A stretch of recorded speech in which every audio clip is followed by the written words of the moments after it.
아멘. 오늘 하나님께서 우리에게 주시는 말씀입니다. 느헤미야 4장 말씀인데요, 구약성경 732페이지입니다. 느헤미야 4장 15절로 마지막 절까지 말씀인데요, 말씀 찾으셨으면 우리 다 함께 자리에서 일어나셔서 느헤미야 4장 15절부터 마지막 절까지 저와 함께 한 절씩 교독으로 봉독하겠습니다. 우리의 대적이 우리가 그들의 의도를 눈치챘다 함을 들으니라. 하나님이 그들의 꾀를 패하셨으므로 우리가 다 성에 돌아와서 각각 일하였는데,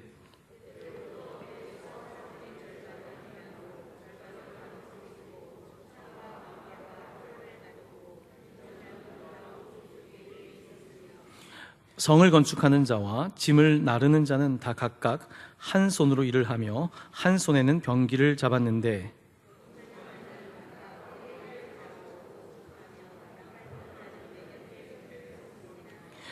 내가 귀족들과 민장들과 남은 백성에게 이르기를, 이 공사는 크고 넓음으로 우리가 성에서 떨어져 거리가 먼즉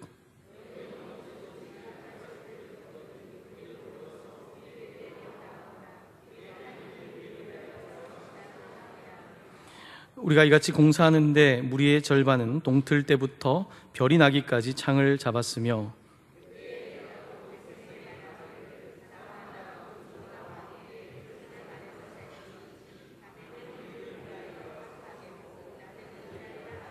함께 봉독합니다. 나나 내 형제들이나 종자들이나 나를 따라 파수하는 사람들이나 우리가 다 우리의 옷을 벗지 아니하였으며 물을 기르러 갈 때에도 각각 병기를 잡았느니라. 아멘. 여러분은 두 손 가운데서 어떤 손을 더 많이 사용하세요? 오른손잡이도 있고 왼손잡이도 있으시겠죠? 보통 아이들이 태어나면 보통 처음에는 이제 양손을 씁니다. 아이들 잘 보시면 아이들이 처음에는 이제 양손을 쓰다가 이제 한 보통 4살 정도 되면 이제 오른손, 왼손이 조금 더 구별되기 시작하고 확실한 손이 등장하게 돼요. 주도적인 손이 등장하게 됩니다. 보통 그 4살 정도에 이제 언어가 더 복잡하게 발달할 때에 이제 아무래도 그 언어는 좌뇌거든요. 좌뇌와 관련되어서 오른손을 많이 쓰는 아이들이 등장하게 됩니다. 그래서 왼손을 썼던 애들도 좀 오른손을 쓰는 경향이 있습니다. 그렇다고 해서 왼손잡이가 언어나 이런 것이 부족하다는 건 아닙니다. 우리의 그 손 쓰는 걸 보면 우리가 뇌가 어떻게 돌아가는지를 사실은 좀 추측해 보는 것이죠. 저는 오른손잡이입니다. 오른손잡이인데 때때로 왼손이 좀 아깝다는 생각을 좀 할 때가 있어요. 별로 잘하는 게 없어요. 여러분 좀 어떠세요? 양손잡이들이 있으십니까? 오늘 본문 말씀을 통해서 느헤미야 시대에 함께 사역했던 사람들이 어떻게 양손을 좀 사용했는지에 대해서 조금 함께 좀 살펴보고 싶습니다. 어린 시절에 아이들이 이제 양손을 쓴다 그랬잖아요. 근데 이제 한쪽으로 좀 발달하면서 이제 오른손이나 왼손이 또 두각을 나타내는데, 또 살면서 이제 보통 우리 신방하면 그런 이야기 많이 합니다. 이제 50대, 60대 넘어가신 우리 여자 성도님들이 남편들 이야기를 이렇게 해요. 남편들이 이제 한 60 정도 되시고 넘어가면서 드라마를 보기 시작했다는 이야기 자주 하세요. 드라마를 보면서 자꾸 남편이 울고, 오히려 이제 여성들은 드라마 보면서 별로 눈물도 안 나오는데 남자들이 질질 짜고 이런 거를 자주 얘기하세요. 재밌는 것은 이 남자가 이제 오른손이라고 한다면 왼손을 더 쓰게 되는 나이가 오는 거예요. 여자가 더 이제 남성 호르몬이 많아지고 오른손을 쓰게 되는, 이게 비유입니다. 그렇게 되는 거예요. 사실 우리의 삶이라고 하는 것이 양쪽을 다 쓰게 돼 있는 거예요. 우리가 남자라고 하지만 여성성도 있는 거고, 여자라고 하지만 남성성도 있는 거예요. 오른손잡이 좌뇌를 쓰지만 왼손잡이 우뇌도 같이 쓰는 거예요. 그래서 우리는 사실 삶 속에서 이 양쪽을 나름대로 잘 균형 잡혀서 쓸 필요가 있습니다. 우리 그리스도인의 신앙이라고 하는 것이 사실은 좀 균형이 필요합니다. 우리가 교회 안에서 신앙생활을 하지만 우리는 동시에 세상에서 살아가는 사람들이에요. 세상에서 살아가면서 또한 그리스도인으로서 교회에서 신앙생활을 하면서 이 균형을 잘 잡을 필요가 있는 거예요. 그런 의미에서 오늘 느헤미야 말씀은 우리의 삶에 좀 잃어버린 혹시 균형이 있다면 어떤 부분에 있어서 균형을 잃어버렸는지를 좀 생각하게 할 수 있는 말씀이 아닌가라는 생각을 했습니다. 그래서 오늘 말씀을 통해서 좀 우리 삶에 다시 지켜야 될 것들이 무엇인지를 좀 살펴보고 싶은데요. 지난주까지 저희는 계속 느헤미야 말씀을 읽고 있는데, 지난주 말씀은 느헤미야가 이제 페르시아에서 예루살렘에 와서 성벽을 재건하게 되는데 반대하는 사람들이 많이 생겨났다는 것입니다. 그곳에 있는 아랍 사람들 또한 현지에 살던 유대인들, 그러니까 현지에 살던 유대인들이 외부에서 들어오니까 이제 기득권을 가지고 반대하는 사람들이 있었던 겁니다. 이와 같은 상황 속에서 느헤미야가 가장 했던 일 가운데 하나는 기도였습니다. 반대에 부딪힐 때마다 그가 기도했던 것을 보게 됩니다. 기도하면서 그가 하나하나 일을 시작하고 이제 성벽을, 예루살렘 성벽을 재건하게 되는데, 자, 오늘은 그 재건하는 과정 중에 있었던 사건을 기록하고 있는데 이렇습니다. 먼저 우리 오늘 15절 말씀부터 조금 하나씩 좀 볼 텐데요. 15절 말씀을 같이 좀 봉독하겠습니다. 시작. 우리의 대적이 우리가 그들의 의도를 눈치챘다 함을 들으니라. 하나님이 그들의 꾀를 패하셨으므로 우리가 다 성에 돌아와서 각각 일하였는데, 자, 우리의 대적이 우리가 그들의 의도를 눈치챘다 하는 것은 이제 그들이 일종의 게릴라 작전을 쓰려고 했던 거예요. 게릴라 작전으로 이제 성벽을 건축하는 그들의 뒤통수를 치려고 했던 것입니다. 그런데 그들의 의도를 눈치채게 됐다는 거예요. 그들이, 이 성벽을 건축하는 이들이. 그리고 그 이유는 하나님께서 그들의 의도를 패하셨다는 것입니다. 악한 사람들의, 악한 영의 권세를 패하셨다. 그들의 꾀를, 그들의 전략을 노출되게 하셨다는 것입니다. 악한 영의 권세에 전략이 노출되었고 꾀가 노출되었고 하나님께서 그것을 패하셨고, 이제 그들이 돌아와서 다 성에서 일을 하게 되는데, 자, 오늘 본문 말씀은 이겁니다. 이제 반대 세력들이 조금 잠잠할 거라고 생각하는 그때에 오히려 더 방심을 하면 안 되는 거예요. 상대방이 여러분 약해졌을 때가 더 위험한 거예요. 왜냐하면 그때 사람들이 준비를 하기 때문에. 우리가 뭔가 좀 되고 있을 때 오히려 또 위험한데, 자, 이제부터는 더욱더 이 적들을 방어하는 일, 그리고 성벽을 쌓는 일을 더 적극적으로 감당하는 것을 보게 되는데, 자, 여러분 16절 말씀입니다. 우리 16절 말씀을 우리 함께 봉독합니다. 시작. 그때로부터 내 수하 사람들의 절반은 일하고 절반은 갑옷을 입고 창과 방패와 활을 가졌고 민장은 유다 온 족속의 뒤에 있었으며, 네. 이제 성벽을 건축해야 되는데 이제 적들이 만만하지 않다는 것을 알게 되었고, 이제 우리가 잘 되는 것 같지만 더 방어를 철저하게 하게 되는데, 그래서 절반의 사람들은 일을 하고 절반은 갑옷과 창과 방패와 활을 가지고 이제 군사 활동을 하게 되었고, 전체 백성들을 지도하는 민장들은, 백성들의 장은 유다 온 족속의 뒤에 있으면서 나름대로 그 대오를 갖추고 있는 장면이 등장하고 있습니다.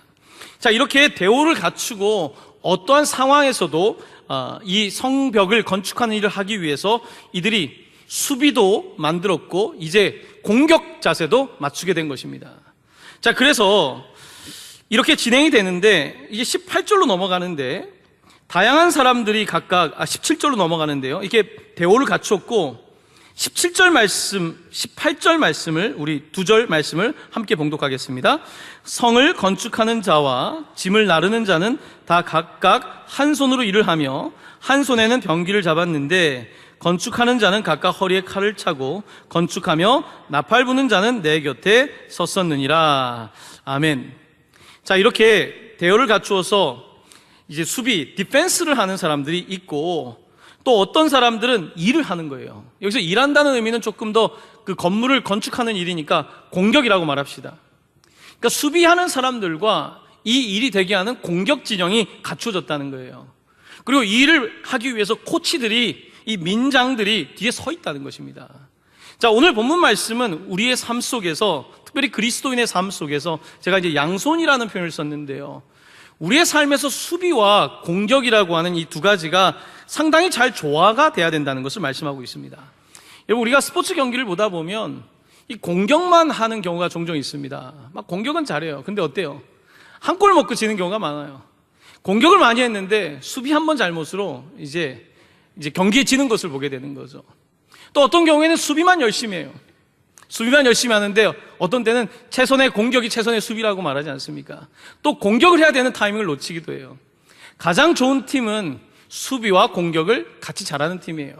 그래서 감독들의 관심은 뭐냐면 수비와 공격이 굉장히 촘촘하게 짜여져 있어서 공격도 수비도 다 같이 잘하는 거예요. 이런 방식의 요즘 경기가 점점 감독들의 머리에서 전략이 나오는 거죠. 오늘 느헤미야라고 하는 사람은 이 이스라엘 사람들을 데리고 성벽을 건축하는데 이제 적들의 공격이 만만치 않으니까 수비 진영을 단단하게 한 것을 보게 됩니다. 수비 진영을 단단하게 하게 되었고 또 절반의 사람들은 이제 일을 하는 거예요. 성벽을 쌓는 일, 공격을 하게 되는 것입니다. 그러면서 코치들이 함께 일을 하는데 자, 그 가운데에서 가장 전방에 있는 사람들이 누구냐면 성을 건축하는 사람들인데 17절 말씀 다시 보십시오. 성을 건축하는 자, 그리고 짐을 나르는 자, 어떻게 보면은 연결을 해주는 사람이죠. 짐을 나르는 자는 다 각각 한 손으로는 뭘 했습니까? 일을 하며 또 한 손에는 병기를 잡았다고 되어 있습니다. 자, 어떤 사람은 확실하게 공격, 어떤 사람은 확실하게 수비인데 어떤 사람들은 한 손에는 공격을 하고 한 손은 수비를 한다는 거예요. 자, 이렇게 하는 이유는 적들의 공격에 노출되어 있기 때문에 그런 거예요. 가장 프론티어에서 이 성벽을 쌓아야 되는 사람들은 가장 타겟이 되고 있는 거예요. 가장 중요한 일을 하고 있는 이들이 타겟이 되는 것입니다. 또한 이 사이에서 돕는 이 물건을 나르는 사람들도 타겟이 되는 거예요. 물류를 운반하는 사람들인 거죠. 여러분, 교회도 마찬가지입니다. 교회 안에서도 우리가 디펜스, 수비가 필요하고 또한 오펜스, 공격이 필요하죠. 특별히 하지만 중요한 사역을 하는 사람들, 여기에 우리 교사 선생님들도 계실 거고 각 기관마다 일하시는 분들이 있을 텐데요. 특별히 앞에 서서 일하는 사람들은 어떻게 해야 되냐면 양손을 써야 된다는 거예요. 한쪽에는 병기를 들고 수비를 할 수 있어야 되고 또 한편으로는 일을 할 수 있어야 된다는 거예요. 한쪽만 해서는 안 된다고 오늘 그렇게 말씀을 하고 있는 것입니다. 우리는 보통 한쪽 손만 쓰려고 하는 경향이 있습니다. 전 오른손잡이니까 오른손을 많이 쓰죠. 하지만 왼손을 놔두면 안 되는 거예요. 제가 이제 그 신학 공부를 하면서 제 마음속에 늘 그게 있었어요. 신학이라고 하는 것은 하나님에 대한 게 신학이잖아요. 신학의 반대말은 인간학이에요. 그렇죠? 신학과 인간학. 신학만 공부하는 것은 한쪽만 아는 거예요. 인간학을 공부해야 되는 거예요. 사람이 누구인가에 대한 인간학을 공부해야지 이 신학이라고 하는 것과 인간학이 같이 조화를 이루게 되는 거예요. 우리가 바퀴가 두 개여야 되잖아요. 하나 바퀴로 움직이는 그 자동차는 굉장히 불안하죠. 두 개의 수레바퀴를 움직여야 되는 거예요. 양손을 사용하듯이 한 손만 사용하는 것이 아니라 양손을 사용하는 것처럼 우리가 공부를 할 때도 신학만 공부하는 게 아니라 인간학을 공부해야 되는 거예요. 그래서 저는 인간에 대한 관심이 그 신학을 공부하면서 더 생겨나더라고요. 그래서 인간에 대해서 뭘 공부할까 하면서 그때 이제 심리학에 좀 관심을 갖게 된 거예요. 그래서 신학뿐만 아니라 심리학을 조금 공부해 본 것입니다.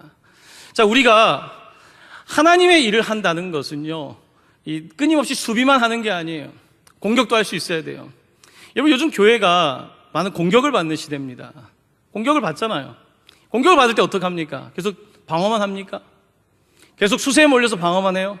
아니에요. 적의 후방을 칠 수 있는 공격 작전도 필요한 거고요. 사람들이 우리를 계속해서 에워싸고 있지만 그럼에도 불구하고 계속해서 성벽을 쌓아가야 되는데 어떻게 할 거냐는 거예요. 자, 이것이 잘 조화돼야 되는 거예요. 조금 더 쉽게 말씀을 드리면, 자, 우리가 교회 안에 사역이 있어요. 교회 안에 사역은 뭡니까? 아픈 분들을 신방하고, 오늘 아침에 5시부터 장례식이 있었어요. 장례를 해야 되고, 오늘 신방을 제가 2군데 갔다 왔어요. 신방도 하고 여러 가지 일을 해요. 교회 안에서의 일을 돕는 거죠. 중요한 일이에요. 교회 안에 여러 가지 어려움을 당한 분들을 돕는 것은 아주 중요한 일이에요. 하지만 이것이 우리의 사역의 끝은 아니에요. 이 사역의 끝이 아니라 우리에게 또 어떤 일이 있어야 됩니까? 조금 더 공격적인 일이 있어야 되는 거예요. 공격적인 건 뭐겠습니까? 복음을 들고 나가는 거예요. 선교적인 거예요. 전도하는 것이에요. 세상 속에 나아가서 빛과 소금이 되는 역할을 해야 되는 거예요. 교회는 끊임없이 이것을 조화를 이루어야 되는 거예요. 그러니까 쉽지가 않죠. 교회 안에서 해야 될 일들이 많은데, 교회 안에서 발생되는 일들도 많은데 끊임없이 바깥에 우리가 해야 될 일들을 고민해야 되는 거예요. 이것이 이제 리더십이 가지고 있는 어려움인 거죠. 바깥에 치중하다 보면 어떤 이야기를 듣냐면, 목사님 좀 신방 좀 해주세요라는 얘기를 듣게 돼요. 계속해서 바깥을 돌아다니다 보면 목사님 좀 만나고 싶어요라는 이야기를 듣게 돼요. 자, 그런데 반대로 또 교회 안에서만 계속 하다 보면 어떤 일이 벌어지냐면, 그냥 우리끼리 좋은 거예요. 그냥 우리끼리 잘 돌보고 밥 먹고, 맛있는 거 먹고, 이것이 또한 사역이 될 수 있는 것입니다. 오늘 느헤미야 말씀은 우리에게 우리의 균형이라고 하는 것은 한편으로는 수비도 있지만 한편으로는 공격도 있다는 거예요. 교회로 따지면 교회 내에서의 목양이라는 것이 있지만 교회 바깥에 선교라고 하는 아주 중요한 또한 숙제가 있다는 것입니다. 자, 오늘 느헤미야와 그의 백성들은 어떻게 하고 있냐면, 한 손에는 병기를 들고 상대방의 공격을 디펜스를 하고 있고, 또 한 손으로는 일을 하면서 계속해서 하나님의 성벽을 쌓아가고 있는 것을 보게 됩니다. 자, 여러분의 인생을 좀 돌아보십시오. 여러분의 인생은 어떻습니까? 여러분 요즘 계속해서 이렇게 디펜스만 하며 살고 있지는 않습니까? 요즘 세상이 너무 어렵다, 요즘 경쟁이 너무 심하다, 요즘 우리가 할 수 있는 거는 그냥 유지하는 거다, 디펜스거든요. 여러분, 세상이 점점 어려워질 때 사람들은 자꾸 수세에 몰리게 돼요. 디펜스만 하게 됐단 말입니다. 하지만 계속 상대방을 공격해 보세요. 골 납니다. 한 골 먹게 돼요. 디펜스만 해가지고는요 되지가 않습니다. 우리가 조금 더 공격적으로 어려울 때 생각할 수 있어야 되는 거예요. 그때 이 문제를 해결할 수 있는 비전이 필요한 거예요. 상대방이 우리를 공격하고 있지만 한 손으로는 상대방을 막지만 계속해서 성벽을 쌓아가는 이와 같은 우리에게 양손잡이 두 개의 뇌를 사용하고 세상 바깥에서 그리고 교회 안에서 이것을 조화 이루는 사역이 필요한 것입니다. 오늘 여러분의 삶에 혹시 무엇이 좀 부족한가요? 요즘 너무 공격만 하고 있지 않으세요? 공격만 한다는 것은 너무 막 이상적으로 생각해서 계속 쌓고 쌓는 거죠. 쌓다 보면요 내실이 없어져요. 네. 지금 뒤에서는 백성들이 죽겠다는데 계속 쌓기만 하면 안 되는 거예요. 비전만 해도 되는 게 아닌 거예요. 비전을 이야기하지만 그 뒤에 있는 실제적인 디펜스를 무시하면 분명히 어려움을 겪게 되는 것입니다. 자, 오늘 본문은 그렇게 지금 느헤미야가 성벽을 쌓는 데 있어서 상당히 리더십을 발휘해서 이 밸런스를 잘 유지하고 있는 것을 보게 되는 것입니다. 자, 이렇게 밸런스를 유지하면서 이들이 이제 성벽을 쌓고 있는데 18절 후반부에 또 한 가지 중요한 일을 하는 사람이 등장하고 있습니다. 18절 후반부에 뭐라고 되어 있냐면, 나팔 부는 자는 내 곁에 섰었느니라. 자, 한번 그 부분 한번 같이 읽어볼까요? 시작. 나팔 부는 자는 내 곁에 섰었느니라. 나팔 부는 자가 느헤미야 옆에 서 있습니다. 나팔 부는 사람은 왜 필요할까요? 나팔 부는 사람이 필요한 이유는, 나팔 부는 사람은 전쟁의 신호를 보내는 거예요. 전쟁의 신호는 단순히 전쟁합니다라고 하는 어떤 군사의 신호뿐만 아니라 이스라엘 백성들에게는 나팔을 분다는 의미는 하나님이 싸우십니다. 하나님께서 싸우십니다. 나팔을 불면서 하나님을 찬양하며 하나님께서 싸우신다라고 하는 신호인 거예요. 자, 이 나팔을 부는 사람이 느헤미야 옆에 있는데 항상 붙어 다니는 거죠. 자, 상대방의 적군이 게릴라 전략으로 공격을 하든지 아니면 어딘가에서 우리를 공격하려고 할 때 나팔을 불어야 되는 거예요. 자, 나팔을 부는 자가 그 옆에 있는데, 자, 그 내용에 대해서 19절, 20절은 이렇게 설명하고 있습니다. 우리 19절, 20절 말씀을 함께 봉독합니다. 내가 귀족들과 민장들과 남은 백성에 이르기를, 이 공사는 크고 넓음으로 우리가 성에서 떨어져 거리가 먼즉 너희는 어디서든지 나팔 소리를 듣거든 그리로 모여서 우리에게로 나아오라. 우리 하나님이 우리를 위하여 싸우시리라 하였느니라. 아멘. 자, 나팔 부는 사람이 옆에 있다가 이제 너무 반경이 넓은 거예요. 성벽을 쌓는 사람들도 있지만 이제 농사도 져야 되지 않겠습니까? 먹고 살려면. 이런 일들을 같이 감당하다 보니까 그 간격이 넓어진 거예요. 공수의 간격이 넓어질 때, 우리의 균형이 무너질 수 있을 때에 적군이 공격을 할 거 아닙니까? 그때 어떻게 반응을 해야 돼요? 빨리 감독이 사인을 보내야 되는 거예요. 적군이 이쪽으로 쳐들어오고 있는데 가만히 있으면 안 되는 거예요. 그때 쇼파라고 하는 이제 나팔을 붑니다. 나팔을 불기 시작할 때 이제 흩어져 있는 백성들이, 아, 전쟁이구나, 아, 지금 적이 침입하고 있구나 깨닫고 모이기 시작하는 거예요. 그러면 이제 전원 디펜스에 들어가는 거죠. 전원 함께 수비하면서 이 상황들을 같이 싸우는 전략으로 전환시키고 있는 것을 보게 됩니다. 자, 오늘 본문 가운데 나팔 부는 사람이 중요한 것은 나팔을 불 때에 우리 20절에서 읽었는데요. 자, 그들이 나아올 때에 20절의 후반부에 중요한 말씀이었죠. 우리 하나님이 우리를 위하여 뭐 하신다? 싸우시리라. 우리 하나님이 우리를 위하여 싸우시리라. 자, 이제 적이 침입할 때 겁이 날 수 있지 않습니까? 근데 그게 아니에요. 나팔을 부는 소리를 딱 들을 때에 전쟁은 하나님께 속한 것이구나. 하나님께서 우리를 위하여 싸우시는구나. 오히려 이 백성들이 함께 일어나서 대열을 마치고 나아가게 되는 것입니다. 오늘 이 말씀과 아주 흡사한 말씀이 출애굽할 때 홍해 앞바다에서 있었습니다. 그때 하나님께서는 모세와 이스라엘 백성에게 이렇게 말씀하십니다. 아까 조금 전에 불렀던 찬양 가사와도 많이 맞닿아 있습니다. 너희는 두려워하지 말고 가만히 서서, 어떻게 서서? 가만히 서서 여호와께서 오늘 너희를 위하여 행하시는 구원을 보라. 여호와께서 너희를 위하여 싸우시리니 너희는 가만히 있을지니라. 아멘. 가만히 있는 게 가만히 있는 것만은 아닙니다. 하나님을 믿고 신뢰함으로 stand still, 조용하게 하나님께서 시키는 대로 대우를 따라가라는 것입니다. 하나님께서 말씀하실 때 이제 이스라엘 백성들은 그 홍해를 건너지 않습니까?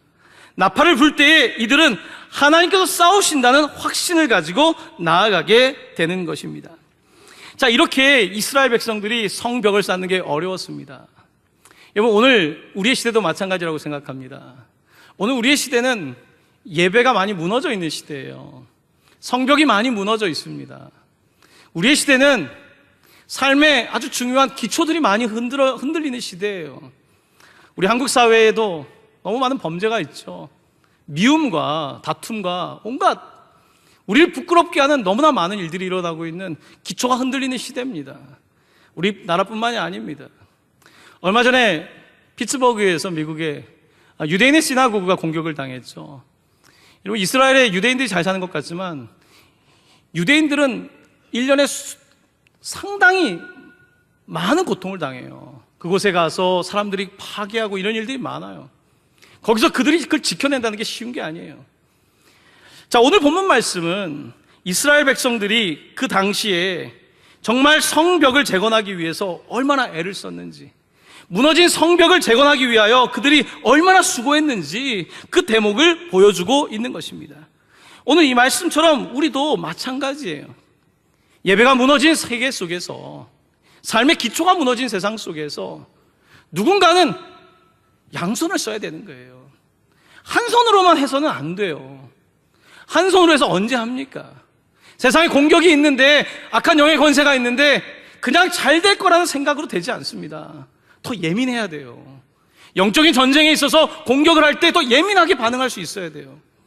그렇다고 해서 계속 예민하게 수비만 합니까? 아니에요. 계속해서 이런 시대에도 하나님께서 우리에게 주신 목적을 향하여 계속해서 성벽을 쌓아 나가야 되는 것입니다. 이번 주에 신방도 있었지만요, 저기 가슴 뛰는 일도 있었어요. 이번 주에 탈북자 우리 목사님을 비롯해서 세 분을 만났어요. 같이 기도했어요. 북한 선교를 위해서 기도했어요. 신방만 하는 것은 아닙니다.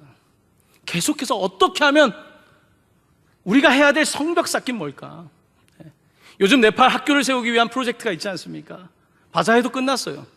계속 성벽을 쌓는 거예요. 북한 선교라고 하는 성벽을 쌓기 위해서 하고 있는 거예요. 하지만 이 과정 속에 감당해야 될 것도 너무 많은 거예요. 안에 내부적인 일도 많고 우리가 해야 될 디펜스도 많이 있지만, 계속해서 지금이 힘들다고 해서 그것만 붙잡고 있는 사람은요, 절대로 성벽을 쌓을 수가 없어요. 힘든 상황 속에서도 계속해서 쌓아 올려야 되는 것입니다.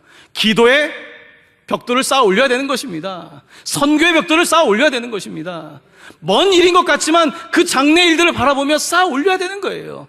그것이 우리에게 북한 선교든 어떤 것이든 해야 되는 거예요.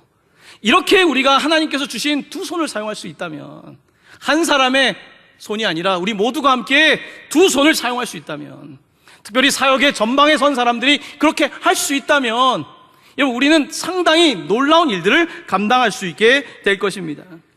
자, 오늘 본문 말씀은 이제 이렇게 이어지는데요. 21절 말씀입니다. 21절 말씀 함께 봉독할까요? 시작.